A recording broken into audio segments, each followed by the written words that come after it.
Hello everyone, CGK lectures എന്ന നമ്മുടെ ചാനലിന്റെ പുതിയൊരു ക്ലാസ്സിലേക്ക് എല്ലാവർക്കും സ്വാഗതം. ഇത് നമ്മൾ 2023 നോബൽ പ്രൈസ് കിട്ടിയ ആളുകളെയും അവരുടെ ഏരിയ ഓഫ് റിസർച്ചും വളരെ ഈസി ആയിട്ട് എങ്ങനെ ഓർത്തിരിക്കാമെന്ന് നോക്കാം. ആദ്യം നിങ്ങൾ ഈ ഒരു 3 രാജ്യങ്ങൾ, യുണൈറ്റഡ് സ്റ്റേറ്റ്സ്, UK, ജർമ്മനി, ഇവരുടെ ഒരു 3 രാജ്യങ്ങളും അവിടുത്തെ നോബൽ പ്രൈസിന്റെ എണ്ണവും നിങ്ങൾ അറിഞ്ഞിരിക്കണം. ഏറ്റവും കൂടുതൽ നോബൽ പ്രൈസ് വിന്നേഴ്സ് ഉള്ള രാജ്യം യുണൈറ്റഡ് സ്റ്റേറ്റ്സ് ആണ്, 413 ആണ്. രണ്ടാമത് വരുന്നത് UK ആണ്, 138 ആളുകളാണ് നോബൽ പ്രൈസ് വിന്നേഴ്സ് എന്ന് പറയുന്നത്.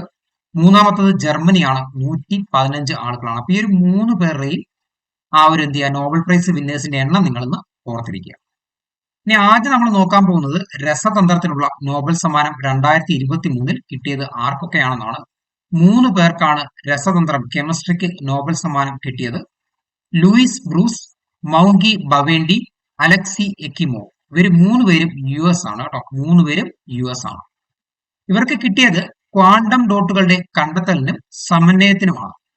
ക്വാണ്ടം ഡോട്ടുകളുടെ കണ്ടെത്തലിനും സമന്വയത്തിനുമാണ് ഇവർക്ക് 3 പേർക്കും രസതന്ത്രത്തിനുള്ള നോബൽ സമ്മാനം കിട്ടിയത്. ഇത് ഓർത്തിരിക്കാനായിട്ട് നിങ്ങൾക്ക് ബ്രൂസ്ലി വണ്ടി മാവിലിടിച്ചു, ഡോക്ടറെ കാണാൻ പോയി എന്ന് ഓർത്തു വെക്കാം. നിങ്ങൾ നോക്കി, ബ്രൂസ്ലിയുടെ ബ്രൂസ് എവിടെയാണ് വരുന്നത്? ലൂയിസ് ബ്രൂസ് ആണ്. പിന്നെ രണ്ടാമത്തെ ആളിൽ വരുന്നതാണ് വണ്ടി എന്ന ടൈം അല്ലെ. അപ്പം ബ്രൂസ്ലി ആയി അല്ലെ, വണ്ടിയായി. അതായത് ബ്രൂസും വന്നു, നമ്മുടെ ബവേണ്ടിയും വന്നു. പിന്നെ മാവിലിടിച്ചു. നോക്കിയ മാവ് എന്നുള്ളത് മൂന്നാമത്തെ ആളുടെ പേരിൽ വരുന്നതാണ്, മാവ് എന്നുള്ള പദം അല്ലെ. അപ്പം ബ്രൂസ്ലി, വണ്ടി, മാവിലിടിച്ചു. ആരൊക്കെ കിട്ടി? ബ്രൂസിനെ കിട്ടി, ബവേണ്ടിയെ കിട്ടി, യെക്കിമോവിനെ കിട്ടി അല്ലെ. നിങ്ങൾ നോക്കി, ക്വാണ്ടം ഡോട്ടുകളുടെ കണ്ടെത്തൽ, അതാണ് നമ്മൾ ഡോക്ടറെ കാണാൻ പോയി എന്ന് എഴുതിയേക്കുന്നത് അല്ലെ. കാണാൻ എന്നുള്ള ഏതാണ്? ക്വാണ്ടമാണ്. ഡോക്ടർ എന്നുള്ളത് എന്താണ്? ഡോട്ടുകളാണ്. അപ്പൊ ബ്രൂസ്ലി വണ്ടി മാവിലിടിച്ചു, ഡോക്ടറെ കാണാൻ പോയി എന്ന് ഓർത്തു കഴിഞ്ഞാൽ നിങ്ങൾക്ക് വളരെ ഈസി ആയിട്ട് ഈ ഒരു 3 പേരുകളും ആ ഒരു ഏരിയ ഓഫ് റിസർച്ച്, ഏത് ഏരിയക്കാണ് അവർക്ക് ആ ഒരു സമ്മാനം കിട്ടിയത് എന്നുള്ള ആ ഒരു ഏരിയ നിങ്ങൾക്ക് ഈസി ആയിട്ട് ഓർത്തിരിക്കാനായിട്ട് സാധിക്കും. അടുത്തത് നമ്മൾ നോക്കാൻ പോകുന്നത് ഭൗതിക ശാസ്ത്രത്തിനുള്ള നോബൽ സമ്മാനം 2023 കിട്ടിയത് ആർക്കൊക്കെയാണെന്നാണ്. അത് 3 പേർക്കാണ് കിട്ടിയത്. ആദ്യത്തെ ആളാണ് പിയറി അഗോസ്റ്റിനി, US ആണ്. ആൻ എൽ ഹുലിയർ, സ്വീഡൻ ആണ്. ഫ്രങ്ക് ക്രൗസ്, ജർമ്മനിക്കാരനാണ്. ഇവർക്ക് കിട്ടിയത് ദ്രവ്യത്തിലെ ഇലക്ട്രോൺ ഡൈനാമിക്സ് പഠിക്കുന്നതിനായി പ്രകാശത്തിന്റെ അറ്റോ സെക്കൻഡ് പൾസുകൾ സൃഷ്ടിക്കുന്ന പരീക്ഷണാത്മക രീതികൾക്കായാണ്.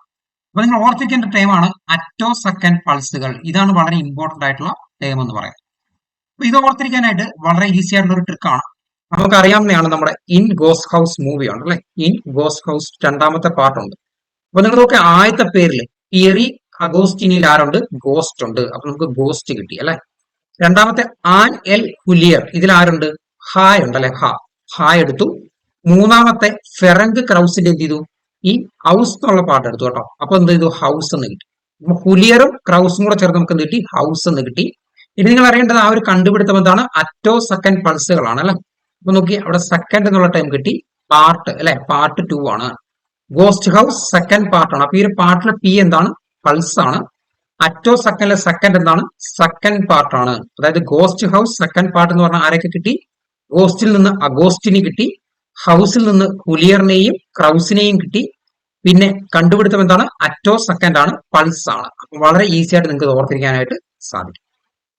ഇനി മൂന്നാമത് നമ്മൾ നോക്കുന്നത് ഫിസിയോളജി അല്ലെങ്കിൽ മെഡിസിൻ 2023 നോബൽ പ്രൈസ് ജേതാക്കളാണ്. അപ്പൊ ഇത് 2 പേർക്കാണ് കിട്ടിയത്. ഒന്നാമത്തെ ആള് കാറ്റലിൻ കാരിക്കോയും, ഹംഗറിക്കാരനാണ്. ഡ്രൂ വെയ്സ്മാൻ, US ആണ്. അപ്പൊ ഇവർക്ക് എന്തിനാണ് കിട്ടിയതെന്ന് വെച്ച് കഴിഞ്ഞാല് COVID-19 ഫലപ്രദമായ mRNA വാക്സിനുകൾ, അതായത് മെസഞ്ചർ RNA വാക്സിനുകൾ വികസിപ്പിക്കാൻ പ്രാപ്തമാക്കിയ ന്യൂക്ലിയോസൈഡ് അടിസ്ഥാന പരീക്ഷണങ്ങളെ കുറിച്ചുള്ള അവരുടെ കണ്ടെത്തലുകൾക്കാണ് ഇവർക്ക് ഇത് കിട്ടിയത്. അപ്പൊ നിങ്ങൾ അറിയാം, COVID-19 എന്ന ടൈം ഓർത്തു വെക്കുക, mRNA വാക്സിനുകളാണ്. അപ്പൊ ഇത് ഓർത്തിരിക്കാനായിട്ട് വളരെ ഈസി ആയിട്ടുള്ള ഒരു ട്രിക്കാണ്.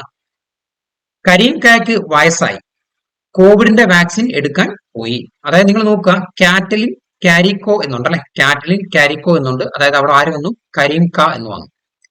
ഇനി നിങ്ങൾ നോക്കുക, വെയ്സ്മാൻ, അതെന്താണ്? ഇതിന്റെ അത് വയസ്സ് എന്നുണ്ടല്ലേ. അപ്പം കരീം കായ്ക്ക് വയസ്സായി എന്ന് പറഞ്ഞാൽ ആരെയൊക്കെ കിട്ടി? കാരിക്കോയും കിട്ടി, വെയ്സ്മാനും കിട്ടി. ഇനി അവരുടെ ഏരിയ എന്താണ്? കോവിഡിന്റെ വാക്സിൻ അല്ലെ. അതായത് COVID-19 ഫലപ്രദമായ mRNA വാക്സിനുകൾ വികസിപ്പിക്കാനാണ് അല്ലെ. അപ്പൊ കോവിഡിന്റെ വാക്സിൻ എടുക്കാൻ പോയി എന്ന് ഓർത്ത് വെച്ച് കഴിഞ്ഞാൽ നിങ്ങൾക്ക് എന്ത് ചെയ്യാൻ പറ്റും? വളരെ ഈസി ആയിട്ട് ഓർത്തിരിക്കാനായിട്ട് സാധിക്കും. ഇനി കോവിഡ് ഒക്കെ വരുന്നത് എന്തായാലും നിങ്ങൾക്ക് അറിയാവുന്നതാണ്, എന്താണ്? ഫിസിയോളജിയിലാണ് വരുന്നത്. പക്ഷെ നേരത്തെ നമ്മൾ പറഞ്ഞ ആ ഒരു ഫിസിക്സ് ഭൗതിക ശാസ്ത്രത്തിൽ നമുക്ക് എങ്ങനെ ഓർത്തിരിക്കാം, ആ ഒരു സെക്കൻഡ് എന്ന് പറയുന്ന ഒരു ടേം ഉണ്ടല്ലേ, ഇൻ ഗോസ്റ്റ് ഹൗസ് സെക്കൻഡ് എന്നുണ്ട്. അപ്പൊ ഒരു സെക്കൻഡ് സമയത്തിന്റെ ഒക്കെ കാര്യങ്ങൾ എവിടെയാണ് വരുന്നത്, ഫിസിക്സിൽ നിന്ന് വരുന്നത്. അപ്പൊ അത് ഭൗതിക ശാസ്ത്രം എന്ന് ഓർത്ത് വെക്കാനായിട്ട് സാധിക്കും. അടുത്ത നാലാമത് നമ്മൾ നോക്കുന്നത് സാഹിത്യത്തിനുള്ള നോബൽ സമ്മാന ജേതാവാണ്. ജോൺ ഫോസ് ആണ്, നോർവേക്കാരനാണ്. പറയാൻ കഴിയാത്തവയ്ക്ക് ശബ്ദം നൽകുന്ന അദ്ദേഹത്തിന്റെ നൂതന നാടകങ്ങൾക്കും ഗദ്യങ്ങൾക്കുമാണ് എന്ത് ലഭിച്ചത്, സാഹിത്യത്തിനുള്ള നോബൽ സമ്മാനം ജോൺ ഫോസിന് ലഭിച്ചത്.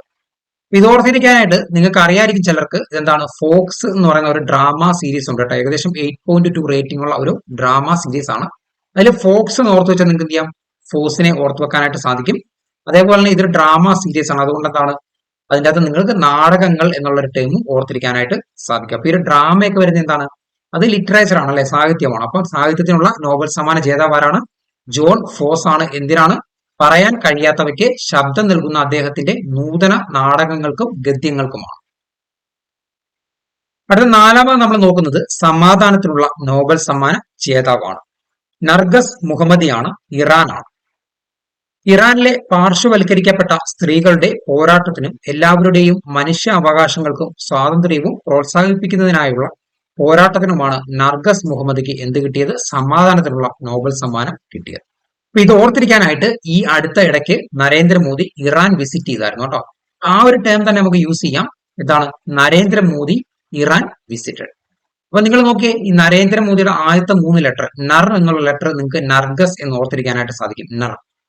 മോദിയുടെ മോ എന്നുള്ള ലെറ്റർ എന്താണ്, മുഹമ്മദി അല്ലെ. ഇതിലെ മുഹമ്മദിന്റെ ആദ്യത്തെ ലെറ്റർ MO എന്നുള്ള ലെറ്റർ ഓർത്തിരിക്കാനായിട്ട് സാധിക്കും. ഇനി ഇറാനിലാണല്ലേ, അപ്പൊ ഇറാൻ വിസിറ്റഡ് എന്ന് നമ്മൾ എഴുതിയിട്ടുണ്ട്. അപ്പൊ എന്താണ്, ഇറാനിലാണെന്ന് ഈസി ആയിട്ട് ഓർത്തിരിക്കാനായിട്ട് സാധിക്കും. ഇനി ഒരു പിക്ചറോടെ നിങ്ങളുടെ മനസ്സിൽ അല്ലെ, ഇറാനിലെ ആ ഒരു പെൺകുട്ടികളുടെ അടുത്തൊക്കെ നരേന്ദ്രമോദി ആ സംസാരിക്കുന്ന ആ ഒരു പിക്ചറോടെ നിങ്ങൾക്ക് കണ്ടു കഴിഞ്ഞാൽ ഈസി ആയിട്ട് അതിൽ ഇറാനിലെ പാർശ്വവൽക്കരിക്കപ്പെട്ട സ്ത്രീകളുടെ പോരാട്ടത്തിനും എല്ലാവരുടെയും മനുഷ്യ അവകാശങ്ങൾക്കും സ്വാതന്ത്ര്യവും പ്രോത്സാഹിപ്പിക്കുന്നതിനുള്ള അവളുടെ പോരാട്ടത്തിനുമാണ് സമാധാനത്തിനുള്ള നോബൽ സമ്മാനം ലഭിച്ചതെന്ന് ഓർത്തിരിക്കാനായിട്ട് സാധിക്കും. അടുത്ത നമ്മൾ നോക്കുന്നത് സാമ്പത്തിക ശാസ്ത്രത്തിനുള്ള സമ്മാന ജേതാവാണ്. Claudia ഗോൾഡിനാണ്, USA കാരിയാണ്. സ്ത്രീകളുടെ തൊഴിൽ വിപണി ഫലങ്ങളെക്കുറിച്ചുള്ള ധാരണ വികസിപ്പിച്ചതിനാണ് ക്ലോഡിയ ഗോൾഡിന് സാമ്പത്തിക ശാസ്ത്രത്തിനുള്ള സമ്മാനം ലഭിച്ചത്. ഇത് ഓർത്തിരിക്കാനായിട്ട് economics class about gold and woman employment എന്ന് ഓർത്തിരിക്കാം. അതായത് സാമ്പത്തിക ശാസ്ത്രമാണ് അല്ലെ, അപ്പൊ എക്കണോമിക്സ് ആണ്. ഈ ഒരു ക്ലാസ് എന്ന ടൈമിൽ എന്തുണ്ട്, ക്ലോഡിയയുടെ ആദ്യത്തെ 3 ലെറ്റർ ഉണ്ട് അല്ലെ, CLA എന്ന ക്ലോഡിയയുടെ ആദ്യത്തെ 3 ലെറ്റർ ഉണ്ട്. ഇനി നിങ്ങൾ നോക്കുക ഗോൾഡ് അല്ലെ, രണ്ടാമത്തെ ഗോൾഡിൻ എന്ന ടൈമിൽ നിന്ന് എന്ത് കിട്ടും, സാമ്പത്തിക ശാസ്ത്രമാണ്, ഗോൾഡുമായിട്ട് റിലേറ്റ് ചെയ്ത ടൈമാണ് അല്ലെ. ആൻഡ് വുമൺ എംപ്ലോയ്മെന്റ് അല്ലെ, സ്ത്രീകളുടെ തൊഴിൽ വിപണി, വുമൺ എംപ്ലോയ്മെന്റ് സ്ത്രീകളുടെ തൊഴിൽ എന്ന് നിങ്ങൾക്ക് ഓർത്തിരിക്കാനായിട്ട് സാധിക്കും. അപ്പൊ കോഡെന്താണ്, economics class about gold and woman employment എന്ന് ഓർത്തിരുന്നാൽ സാമ്പത്തിക ശാസ്ത്രത്തിനുള്ള സമ്മാനം കിട്ടിയ ക്ലോഡിയ ഗോൾഡിനെ ഈസി ആയിട്ട് ഓർത്തിരിക്കാനായിട്ട് സാധിക്കും. അപ്പൊ ഇത്രയും കാര്യങ്ങളാണ് നമ്മൾ ഇന്നത്തെ ക്ലാസ് നമ്മൾ ഡിസ്കസ് ചെയ്തത്. നിങ്ങൾക്ക് നമ്മുടെ ക്ലാസ് ഉപകാരപ്പെട്ടെന്ന് വിശ്വസിക്കുന്നു. Thanks for watching.